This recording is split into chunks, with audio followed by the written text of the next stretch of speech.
Добрый вечер, дорогие телезрители. Пятница и в эфире национального телевидения программа «Один из нас». Сегодня один из нас живо интересуется газовой тематикой, поскольку из-за событий конца и начала года не только в России, я имею в виду магнитогорские шахты, но еще и у нас, в непосредственной близости от Якутска, кстати, результаты мероприятий, экспертизы, следствия будут обнародованы в ближайшее время. Мы ждем в начале февраля.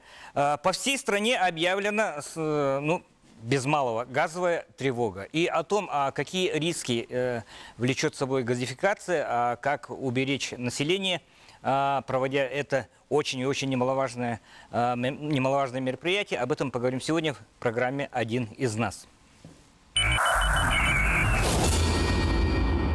И непосредственная польза, скажем так, от того, что ты состоишь в пресс-пуле Сахатранснефтегаза, да, это буквально в пятницу мы разговаривали с руководством Сахатранснефтегаза, и сегодня два ключевых руководителя подразделений Сахатранснефтегаза сегодня в гостях. И поскольку я их знаю давно, и я думаю, мы будем рассчитывать на разговор такой открытый, без всяких условностей, и не ставится задача пугать население, да, ни в коей мере. Просто вот эти события, когда под занавес уходящего года обрушение дома в Магнитогорске, да, потом шахты. И если мы вспомним, у нас в конце декабря тоже был значительный инцидент, связанный с газовой трубой. Просто невозможно умолчать о том, что изменится, как мы должны сами прежде всего измениться для того, чтобы обезопасить себя, свои семьи, используя вот это вот, на самом деле, очень-очень значимый ресурс – природный газ. Давайте, Павел, с вас начнем. Ваше видение как одного из руководителей, не только Сахатранснефтегаза, да, как народного депутата, как общественника, который продвигает идеи движения «Я инженер». Спасибо. Ну, прежде всего, хотелось бы сказать, что мы в 2017 году отметили 50-летие газификации республики. Значит, это что, о чем говорит? Первое, это говорит о том, что республика, благодаря тому, что в 50 лет своевременно была газифицирована, мы смогли получить дешевую электроэнергию, это запустив ЕГРЭС, да, мы смогли запустить в строительном комплексе цементный завод Покровский, Максавалахе. Соответственно, благодаря первому приходу промышленного газа, то есть это не ставилась в советское время задача газифицировать все населенные пункты. А в советское время конкретно ставилась задача привести газ для того, чтобы для выработки электроэнергии, удешевить электроэнергию и, соответственно, для строительства жилого комплекса запустить цементный завод. Эти задачи были выполнены, ну и параллельно, естественно, была газификация центральных котельных и так далее. Вот. Затем уже где-то с конца 80-х, начала 90-х уже начали говорить о том, что все-таки надо газифицировать и в том числе и населенные пункты. То есть это в планах это было, но она начала реализоваться только с приходом Михаила Ефимовича Николаева, когда была принята программа газификации населенных пунктов республики и обеспечения надежности. И, соответственно, пошла развитие именно в части газификации населенных пунктов. Вот. И, соответственно, там, где газ пришел, естественно, наше население освобождается от, скажем так, в кавычках, иго, печного отопления. Получается возможность заниматься своими какими-то творческими делами, получается возможность выезжать уже за пределы своего населенного пункта и работать вахтовым методом где-нибудь где-то развиваться имеется в виду, да? Вот. И это радостное направление, это считается, мы этим достигли очень большого экономического, такого социального развития, да? И вторая, всегда же имеется медаль, есть обратная сторона медали, да? Это старение основных магистральных сетей. То есть 50 лет по нормативам, по проектным данным у нас считается, что все-таки до 35 лет это основной предел эксплуатации магистральных газопроводов. Дальше 35 лет надо проводить уже экспертизу, и уже только эксперт имеет право в своем заключении указывать сроки эксплуатации тех или иных объектов. Соответственно, если смотреть именно конкретно нашей сети, то процентов, наверное, если 45 где-то процентов, они нормативам не отвечают. То есть там и сроки, там и, в принципе, и строительные какие-то моменты есть и так далее. Вот тот газопровод, который 22 декабря произошла авария, это участок газопровода, самый первый газопровод. То есть раньше газификация шла от месторождения Тасту-Мус, Усть-Вилюйское месторождение, назывался газопровод Тасту-Мус. Я перебью, Антон свидетель, да, мы в 2017 году присутствовали, скажем, при выемке старой трубы, которая на площади Орджоникидзе. Это одна из первых газовых сетей. Одна из первых, да. Ваши слова. Вот умели наши отцы работать, труба до сих пор, скажем так, в хорошем состоянии. Не отказываетесь от этого? Нет. Почему так произошло, что... Я объясню. Мы, в принципе, постоянно занимаемся ремонтом газопроводов. Значит, что происходит? Да, действительно, если мы скроем газопровод 67-го, 64-го, 5-го годов, основные механические характеристики у него остаются теми же, что и при нормативах. Значит, но теряется, появляется хрупкость металла, то есть теряется гибкость. То есть с каждым годом металл становится тверже, ну, грубо говоря, да? И за счет того, что она тверже становится, она становится хрупкой. Вот что происходит. Потом нельзя забывать о том, что наши газопроводы, магистральные газопроводы, они проходят по тайге, по болотам и так далее. Там постоянно идут процессы значит, выдавливания, процессы там, скажем так, ну, обводнения вот этих участков там и так далее. Да? Соответственно, со временем нарушается изоляция газопровода. Изоляция раньше была не полимерная, не как сейчас, вот, допустим, заводской изоляции, там, эпоксидная и так далее, а была просто битумная. То есть, соответственно, при движении этого газопровода, при процессах температурных перепадов в грунте, происходит разрушение вот этой изоляции. Вот если смотреть наш участок, который 239 километр, где конкретно произошла эта авария, да, там была коррозия, да. Имела место быть коррозия, и мы сейчас предполагаем, вот когда вот, уже разбираемся, мы предполагаем, что там лежали остатки катанки, ну, то есть металла, которые, ну, видимо, при строительстве они каким-то образом попали под трубу. И получилось так, что там несколько факторов, да, там нарушение изоляции, там значит, катанка лежит, обводняется, грунты достаточно агрессивные. И получилась какая-то гальваническая связь, и вот именно на этом месте коррозия как бы имела место быть. То есть нельзя говорить о том, что все участки газопроводов, которые проложены в 60-х, 70-х годах, они дошли до такого состояния, которое вот привели к... Ну, участков на самом деле... Сколько таких сложных участков? Вообще, в целом, если смотреть, вот от 67-го года газопровод, он у нас от Берго до города Якутска, это почти 200 километров. То есть вот 200 километров газопровода 67-го года. Но, естественно, как бы мы местами меняли, то есть там незначительные участки там. Да, в основном мы упор делали, вот я сам был начальником МЛС, который эксплуатировал газопровод, мы упор в основном делали на крановые узлы, чтобы если что-то случится, мы могли бы быстро переключиться. И в принципе, то, что мы 22 декабря оперативно отреагировали и оперативно отработали, и буквально за 2 часа локализовали участок, это говорит о том, что мы, в принципе, тактически мы правильно все делали. То есть за счет того, что мы заменили крановые узлы, мы смогли быстренько, как бы, оперативно все это заменить, точнее остановить этот участок. Пока вы говорите о плюсах газификации, да, нельзя не упомянуть одно. Опять же, по событиям последних дней, когда глава целого региона Российской Федерации, одного из южных регионов, говорит, нам не нужен ваш газ. Забирайте, мы не будем платить. Вообще, вот значение газификации для регионов, вот вам как политическому, как политику уже. Значит, можно ли руководителю региона говорить такие вещи и при этом манипулировать, скажем так, населением? Ну, я не буду комментировать высказывания главы другого региона, да? Значит, я скажу то, что я знаю. Есть концепция участия РАО «Газпрома» в газификации регионов. там достаточно такие сложные кабальные условия на самом деле. Регион берет на себя обязательства, значит, за подготовку внутрипоселковых сетей, за подготовку потребителей, дает объемы потребления, которые необходимы. И на основании вот этого объема потребления «Газпром» выстраивает свою финансовую составляющую в части строительства магистрального газопровода, значит, газопровода отвода и строительства газораспределительной станции.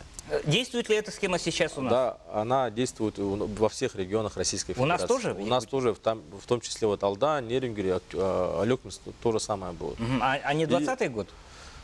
Ну, с момента запуска ЧНД начнется уже газификация. Ну, значит, я доскажу, вот какие характерные вот эти моменты, да. И, соответственно, если регион не выполняет свои условия,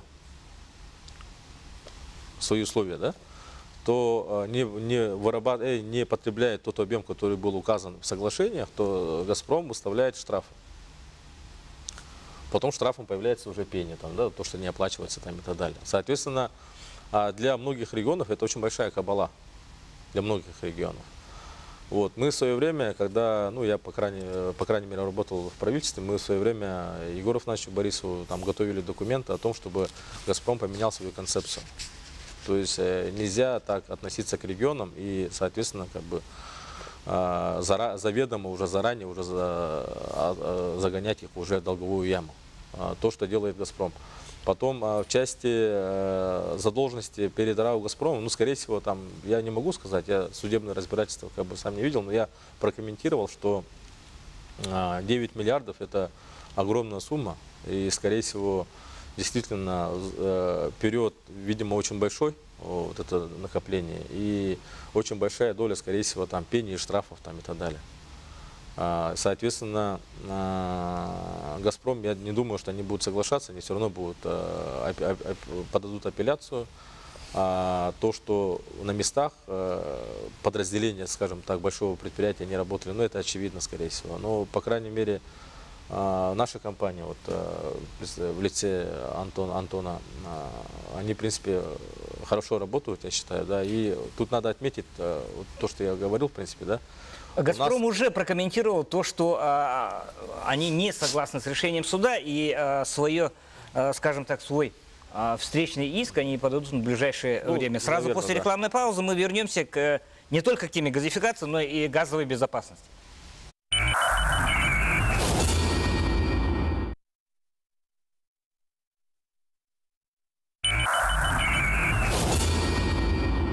Мы продолжаем программу «Один из нас», и один из нас сегодня интересуется темой, прежде всего, газовой безопасности. Какие меры безопасности должны соблюдаться всеми нами для того, чтобы потребление этого природного ресурса было максимально безопасным. Но мы не можем обойти все аспекты газификации. Мы закончили на том, что, ну, скажем так, вот эти чеченский прецедент, когда суд обязал «Газпрому» просить, скажем так, долги, вряд ли они будут прощены. Ну, Павел Валерьевич уже высказался в социальных сетях по этому поводу. И сегодня вкратце объяснил тоже свои позиции. Ну, я хочу тут добавить, да, что в нашем регионе, вообще в целом, в Республике Саха-Якутия, да, очень достаточно хорошие взаимоотношения между поставщиками и потребителями. То есть у нас культура отношения к, ну, можно сказать, ответственности больше на самом деле.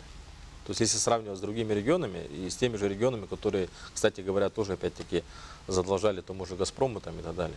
То есть тут надо отметить о том, что наше население намного ответственнее. Когда «Газпром» не непосредственно вплотную займется газификацией республики, нашего региона, вот это вот напряжение социальное, оно не коснется ли нас тоже? Ну, коснется не центральной Якутии, это однозначно. Она будет касаться только южной и западной Якутии. Это Алданский район, Нерингринский район и Алекминский район. Но я не думаю, что там какое-то напряжение будет в части того, что в большей степени газификация, там будет намечаться перевод котельных на газ. Вы сказали, что, опять же, затрагиваем вопрос «Газпрома», да? Сказали, что «Газпром» изначально ставит потребление определенного объема. Да? Да. То есть у нас вот все вот эти телодвижения, связанные с ТАСЭР Заречье там, и так далее, то есть с возможным появлением большого потребителя наравне с Якутцементом, да?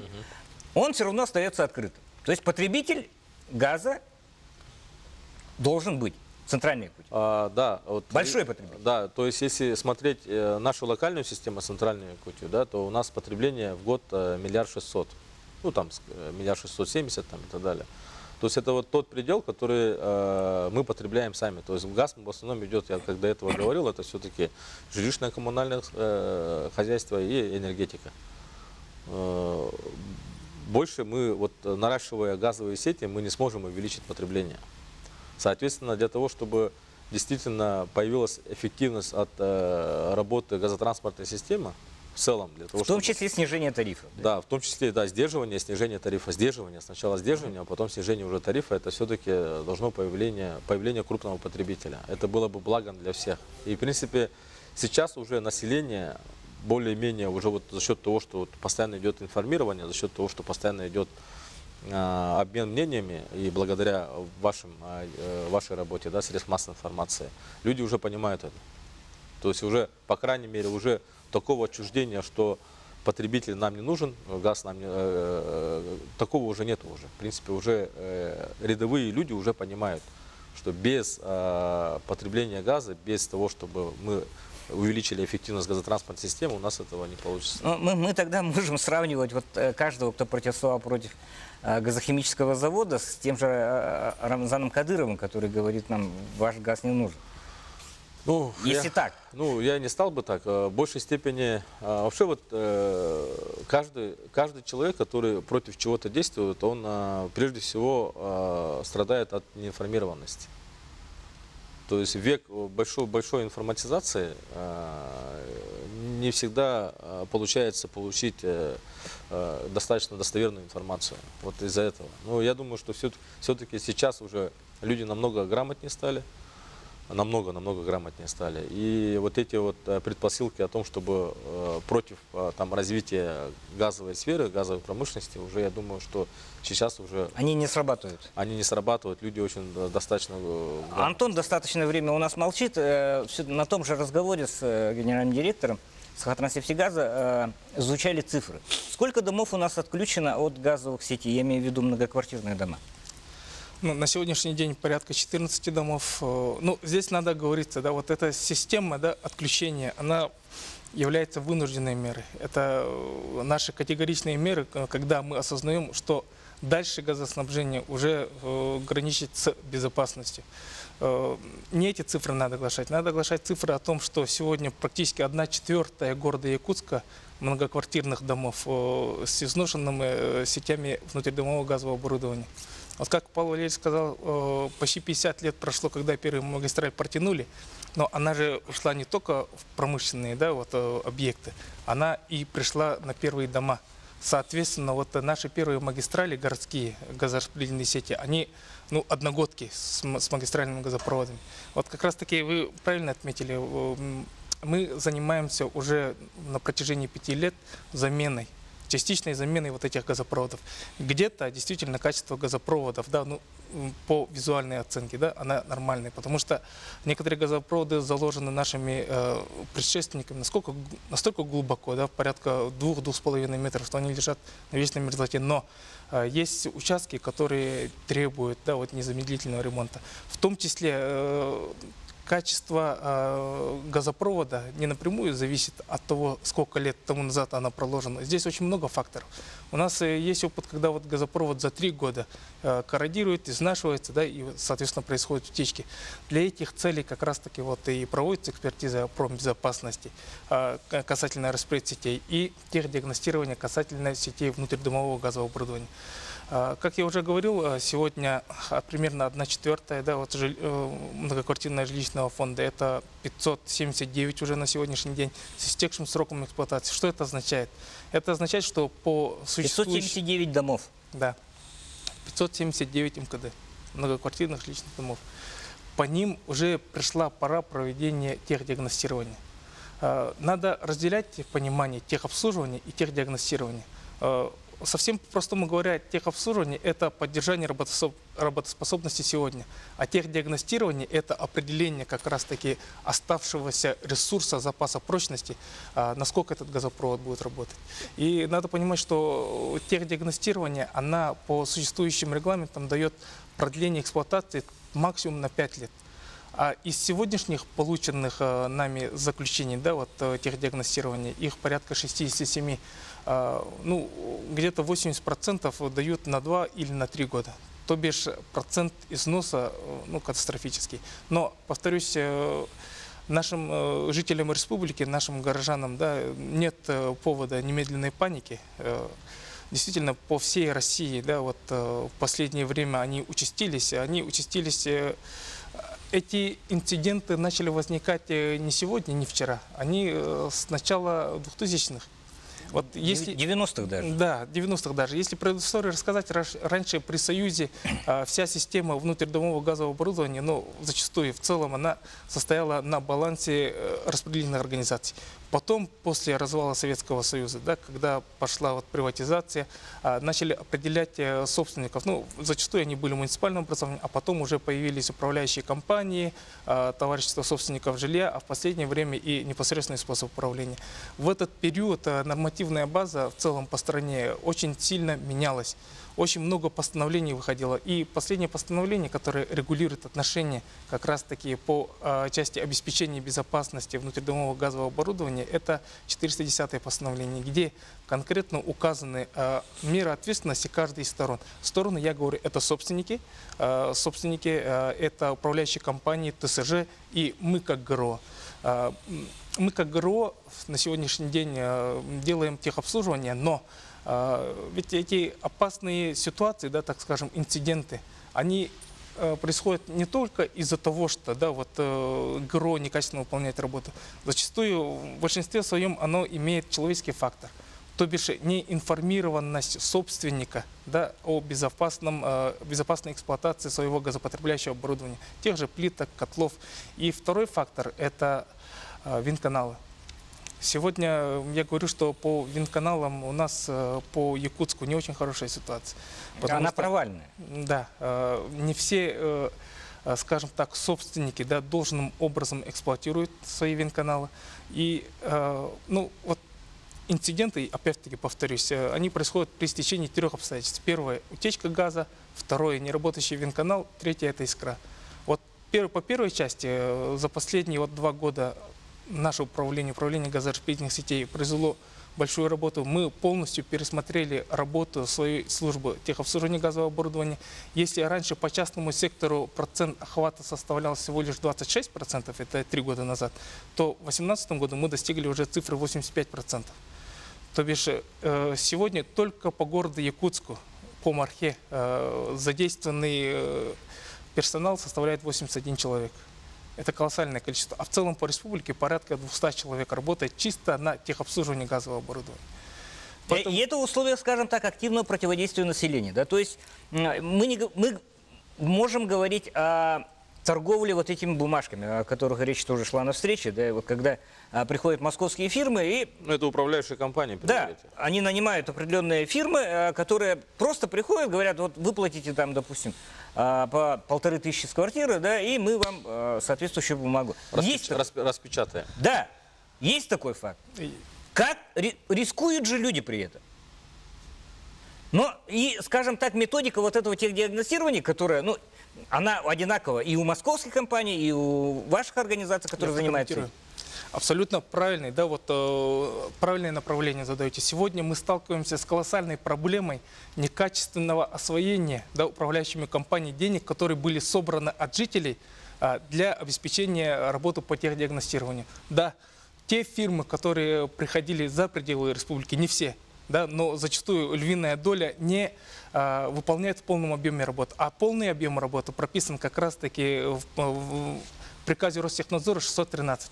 Но мы, как газораспределительные организации, мы вот эти, ну, скажем так, в кавычках, халтурные, да, результаты техдиагностирования не принимаем.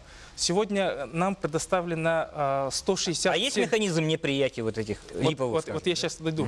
У нас сегодня 167 результатов предоставлено. Из них 100 мы вернули обратно, так как они не соответствуют, да, повторюсь, приказу Ростехнадзора. Механизм есть, потому что при приеме, да, результаты техдиагностирования должны соответствовать определенным требованиям. повторюсь, это же более научный подход техдиагностирования. Там определенные виды работ, толщинометрия, ну, более инструментальный анализ. Конечно, большое неприятие со стороны управляющих компаний в наш адрес есть. Почему? Вот мы, по сути дела, вот бумагу предоставили вам, почему вы это самое не принимаете? Но здесь вопрос касательно безопасности. Мы начинали в 2017 году после этих отключений работы по техдиагностированию не с целью того, чтобы взять деньги у собственника и направить на какую-то организацию для фиктивной бумаги. Мы как раз-таки начинали эти работы, и мы держим, и будем держать эту позицию, чтобы работы были действительно качественно направленные на безопасность. О других аспектах безопасности, связанных с эксплуатацией газа, я еще раз говорю, явление очень-очень положительное. Социальное значение газификации огромное. Мы поговорим в третьей части, которая сразу после рекламной паузы в эфире национального телевидения. Реклама прямо сейчас.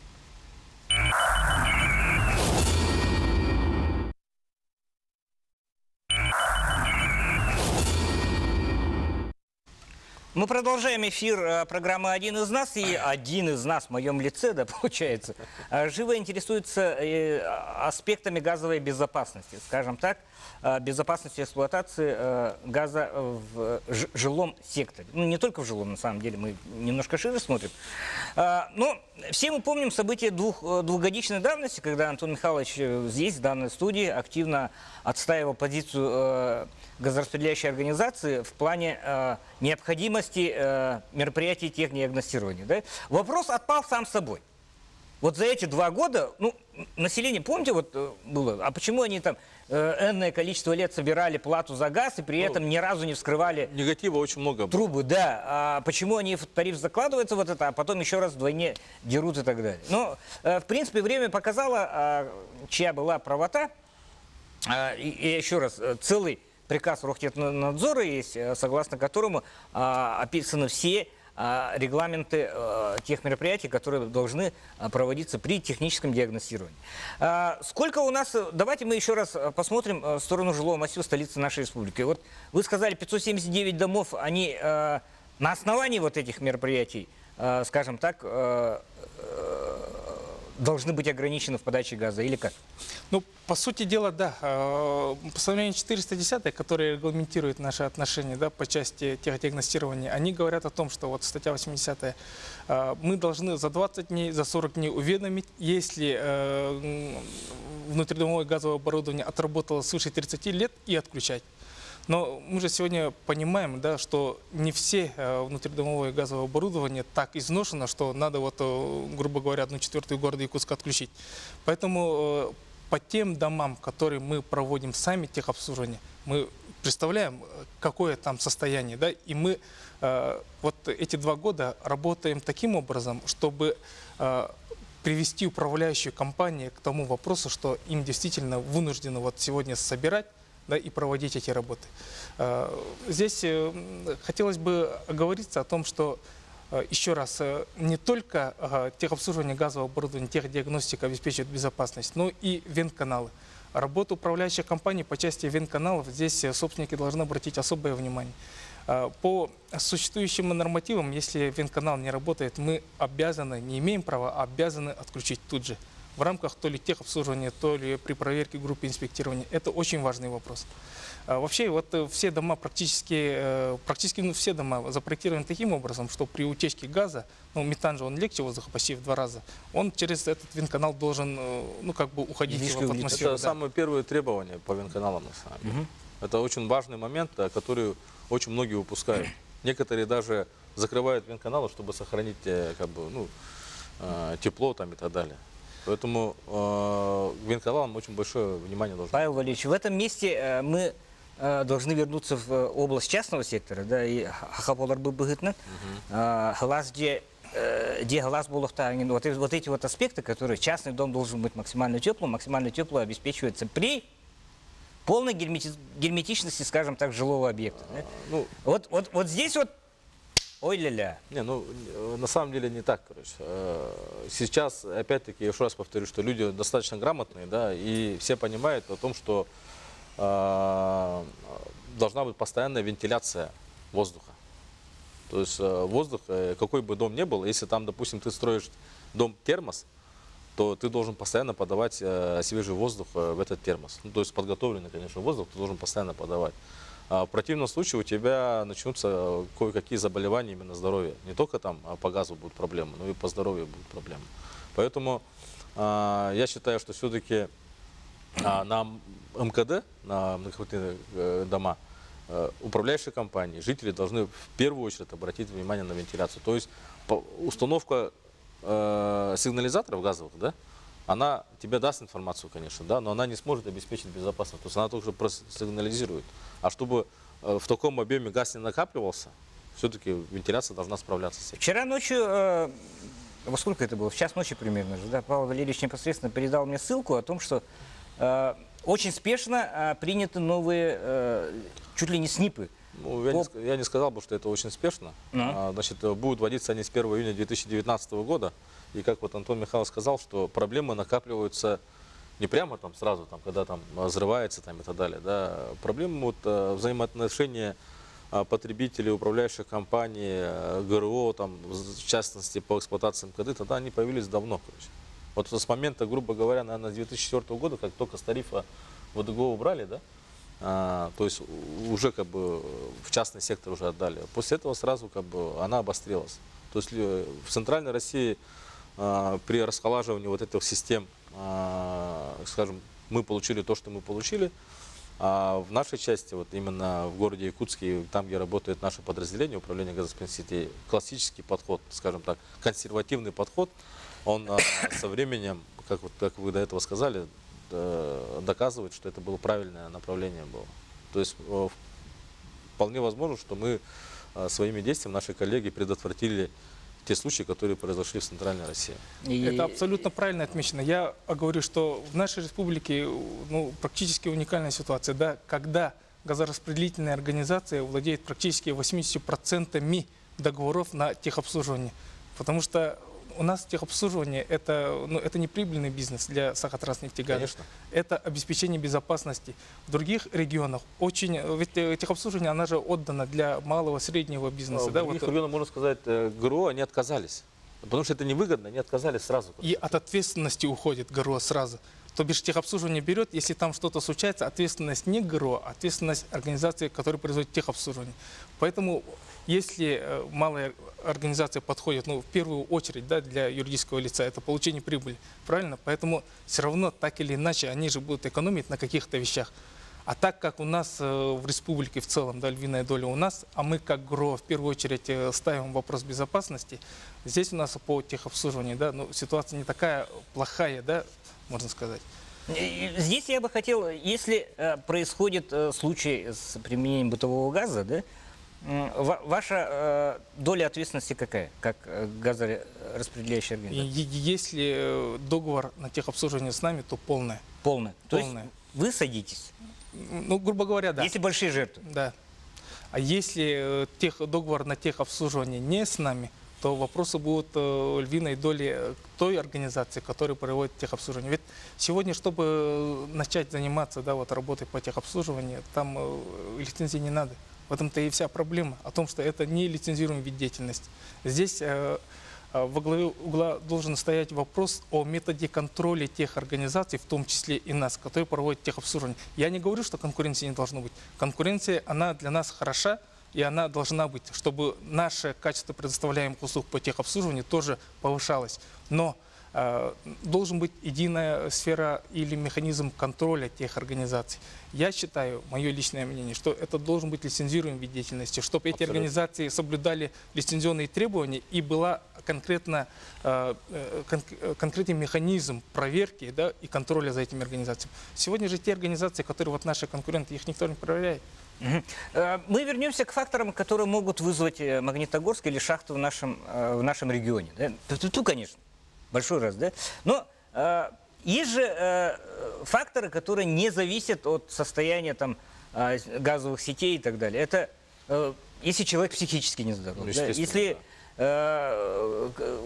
в состоянии какого-то аффекта там, или алкогольного опьянения и так далее, и так далее. То есть здесь клубок проблем, в котором замешано все, и здравоохранение, и я не знаю, там какая-то социальная политика, которая ведется. Опять та же, скажем так, антиалкогольная политика, которая ведется у нас в республике. Вот согласитесь, это же еще сдерживающий фактор. Ну, напьется человек лишний раз. Ну, от человеческого фактора никто не застрахован. Да. Никто, абсолютно.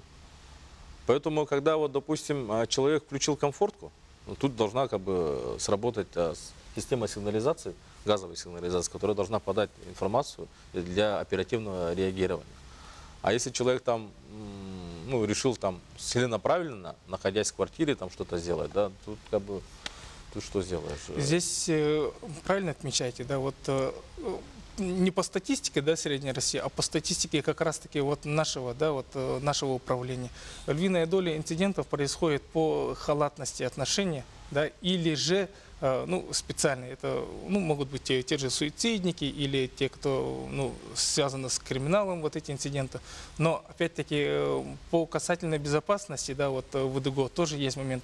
Зачастую они связаны не только с утечкой, да, газа на газопроводах, а утечкой газа на газопотребляющем оборудовании. Качество, да, и эксплуатация газопотребляющего оборудования, плиты, котлы – это ответственность собственников. Вот в большинстве из МКД не меняются плиты уже 40-летиями. Они, вот мы на техобслуживание ходим, до того они изношены, но мы стараемся чистить, прочищать их, да, но состояние, да, их, ну, 40 лет отработала плита. Понимаете, здесь тоже очень большая проблема стоит. Не у всех есть возможность сегодня взять и заменить. Вот в этой части, да, мы тоже должны что-нибудь придумать, да, или какую-нибудь субсидированную помощь, или что-то оказать на замену газового оборудования? Да, тем слоям населения, которые сегодня не могут сами купить.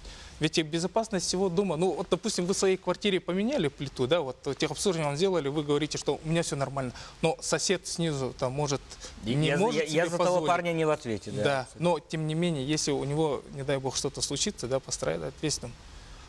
В этом и кроется, да, вот ответственность. Если даже в одном доме останется одна квартира, куда мы или не попали, да, или там живут, ну, прямо скажем так, не очень, да, вот, как это выразиться? Асоциальные личности. Да, асоциальные личности, то необходимо очень внимательно подходить к таким моментам. У нас их сплошь и рядом. Вот, допустим, на той неделе, не буду говорить конкретный адрес, в одном доме хозяин, да, который ведет асоциальный образ жизни, он включил конфорки и куда-то уехал очень надолго. Хорошо, соседи увидели, да, через окно, что конфорка говорил, вызвали нас, мы приехали, вызвали МЧС, вызвали полицейских, очень долго не могли попасть, так как там правовая коллизия, да, с попаданием, но тем не менее мы вынуждены были отключить. А там как раз-таки стояли наравне с плитами еще котлы. Но мы вынуждены были предпринять эти действия, так как по этому адресу еще до Нового года был, ну, возгорание, пожар. Поэтому я как раз-таки, пользуясь моментом, призываю, да, всех жителей быть очень бдительными.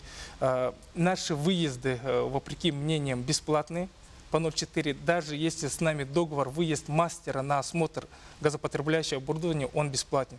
Если есть любые малейшие замечания, да, или же сомнения, лучше вызывать, конечно, по номеру 04 или 104. Или же можно через единую сеть 112 набрать. Впору организовать какие-то подразделения газовой полиции, да, которые... Ну, сейчас, конечно, вот после Магнитогорска, после того, что произошло в законодательной сфере и в части управления в этой сфере, будут большие изменения. Большие изменения. Хорошо. И в заключительной части мы подведем итоги нашей беседы. Еще раз подытожим те или иные аспекты, которые наличествуют понятие безопасности при обращении с бытовым газом. Реклама.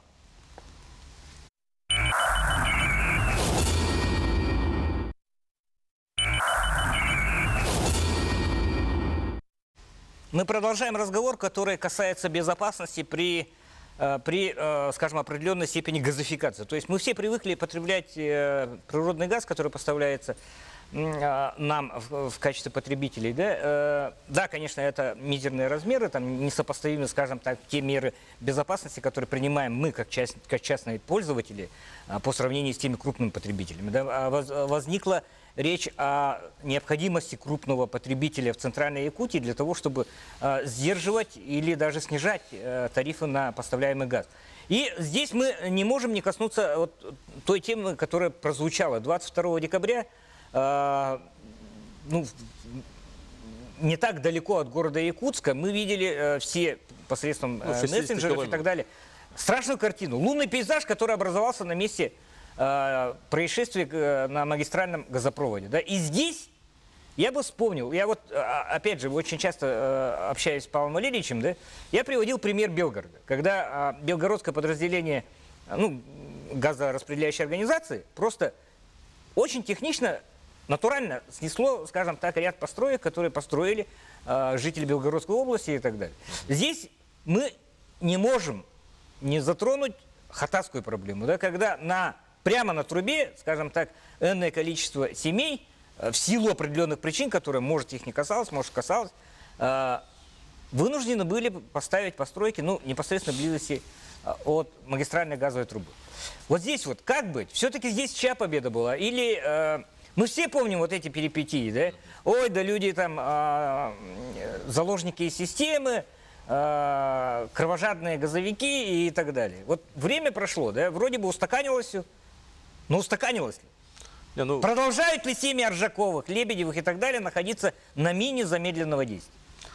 значит, что касательно нарушения минимально допустимых расстояний охранных зон магистрального газопровода. Вот, честно говоря, мое личное мнение, благодаря тому, что мы своевременно начали принимать меры в части именно остановки застройки там, и так далее, мы не получили опять-таки проблему, как в Центральной России. Там же десятки тысяч домов подпадают под минимально допустимое расстояние под охранной зоной. Благодаря тем действиям, которые именно Сахатранснефтегаз принял, очень много муниципальных образований поняли, что все-таки надо соблюдать эти нормативы. В части того, что газопровод не был отмечен на картах там, и так далее, это мы уже все прошли.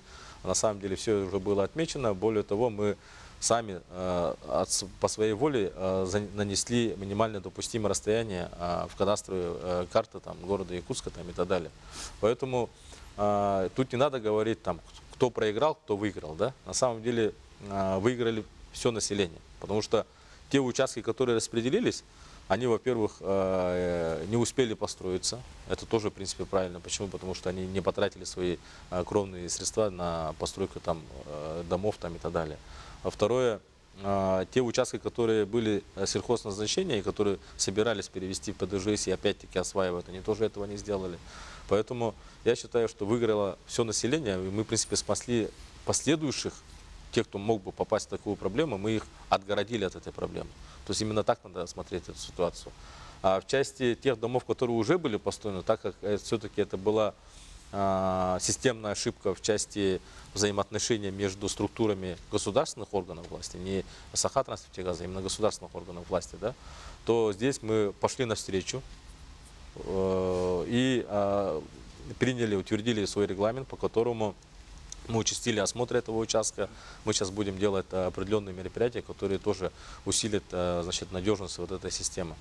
Ну, люди продолжают жить там. Ну, а что им делать? Да, что им делать? Да. То есть мы вошли в их ситуацию и, в принципе, не предпринимаем каких-то кардинальных мер. Здесь нельзя не затронуть еще один момент, да? Хатасская ветка.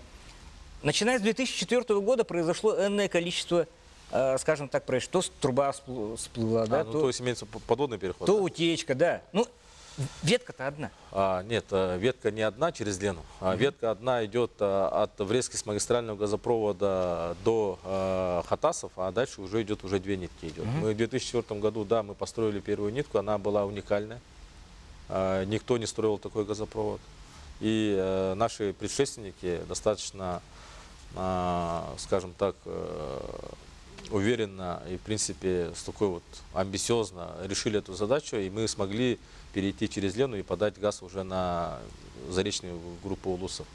В 2009 году, видя, что первая нитка, в принципе, из-за того, что Лена достаточно агрессивная река, она постоянно меняется, русловая часть постоянно меняется, там, островная часть постоянно меняется, проложили вторую нитку. Проблема была, да, в первой нитке проблема была, значит, мы ее периодически, каждый год, ежегодно мы проводим ремонт и ремонтируем ее. В этом году, значит, на Хаптагайской протоке у нас был газопровод, об этом как бы в средствах массовой информации хорошо там озвучивали, показывали. Вот мы сейчас как раз-таки там занимаемся ремонтными работами, а по второй нитке у нас проблем нету. То есть надежность газоснабжения именно в части Елены, то у нас там опасений нет. Мы вовремя успеем проложить тот всплывший газопровод, уложим ее, и в принципе там нормально. Проблемной мы привыкли считать только вот в области Хатаз, да, а до Хатаз же она идет до, скажем так, до Маганского тракта, вот газопровод. И там же тоже есть планы постройки, скажем так, вот по правой стороне Покровского тракта и так далее. Где гарантия того, что будут там соблюдены? Потому что прецеденты уже были, по-моему. Там и перевели в зону ИЖС и так далее, и так далее. Абсолютно без... Или я ошибаюсь? Да нет, в принципе, вот право, имеется в виду нарушение охранной Покровского зоны? тракта, да. Нарушение охранной зоны имеется в виду? Да. Ну, Нет, при переводе...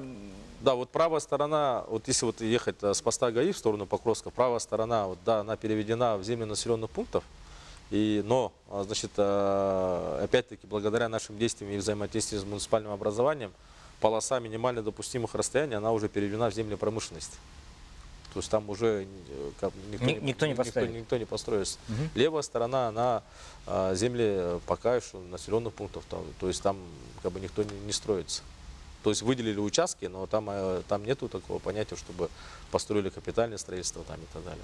Ну, подытоживая наш разговор, да, у нас еще есть время, и мы слово передадим и Антону Михайловичу, и я бы хотел отметить, режиссерская такая штучка, да? Все-таки, несмотря на всю трагичность событий, которые произошли в завершении прошлого года, и это и Якутска касается, ну, в смысле, нашей республики касается, и Магнитогорска, и Шахты в начале этого года, страна получила огромный урок. Она получила напоминание о том, что, ну, да, это есть хорошо, голубое пламя — это всегда и энергия, и тепло, и безопасность даже в каких-то местах, да, но это еще и огромный, скажем так, фактор, который может унести сотни жизней. Вся страна получила вот этот очень трагичный урок, но, соответственно, везде, скажем, предпринимаются дополнительные меры для того, чтобы повысить степень безопасности. Ну, я по части скажу, да, вот, на самом деле по надежности именно большой трубы, да, газотранспортной системы работа ведется постоянно. С 2000 года, благодаря действию правительства республики, мы в 2014 году за 14 лет построили третью нитку от Мастаха до города Якутска. Она намного повысила надежность газоснабжения. Почему? Потому что у нас, ну, как я уже говорил, первая нитка старая, там 200 километров, вторая нитка тоже там определенные сроки, уже большие сроки уже имеет. Поэтому в этом направлении работа ведется. Арсений Сергеевич и наш генеральный директор в постоянном ритме работают над тем, чтобы выбивать определенные средства для того, чтобы профинансировать, допустим, ту же третью нитку там, от Кызылсыра до Мастаха. То есть работа ведется постоянно. И то, что то есть до этого я комментировал, то необходимы миллиардные средства для того, чтобы обеспечить надежность. Да, вот, наш генеральный директор озвучил сумму 11 миллиардов рублей, которые вот сегодня прямо надо вложиться для того, чтобы обеспечить, ну, намного обеспечить надежность газоснабжения. Это и аварийный участок 18 километров, это Кызылсыр там, и определенные нитки там и так далее. Но сейчас уже, по идее, пора уже говорить о том, что надо начинать строительство уже четвертой нитки. Уже четвертая нитка? Да. Ну, то есть она условно будет четвертая нитка. Почему? Потому что у нас действует 3 нитки. Да, условно четвертая нитка. Почему я так говорю? Потому что строительство третьей нитки начали говорить в конце 80-х годов. Проект завершили уже в начале 2000-х годов, и реализация пошла в 2000-х годов. То есть, пришло время. Да, практически 20 лет этот вопрос муссировался и только потом реализовался. Да? Поэтому я считаю, что к этому моменту мы уже должны быть готовы. Соответственно, сейчас уже надо поднимать вопрос такой тоже. И, Антон Михайлович, вот все-таки область вот этих МКД и частных домов — это наиболее слабое звено. Да? В этой связи давайте вот вам минута для того, чтобы еще раз проинструктировать население. Да, я хочу сказать следующее. Всем жителям, да, нашей республики, которые потребляют газ в целях пищеприготовления и отопления, надо помнить, что в первую очередь им надо иметь договор техобслуживания. проверьте у себя. Договор техобслуживания – это обязательное условие поставки газа. Без этого газ должен быть отключен. Заключайте договор техобслуживания со специализированными организациями. Договор по техобслуживанию можете заключить с нами по адресу Петра Алексеева, 64, через службу единого окна. При запахе газа, в первую очередь, надо помнить, что нельзя включать ни свет, ни зажигалку. Надо сразу отключить все краны на газопотребляющем оборудовании, закрыть кран на опуске у себя в квартире или в доме.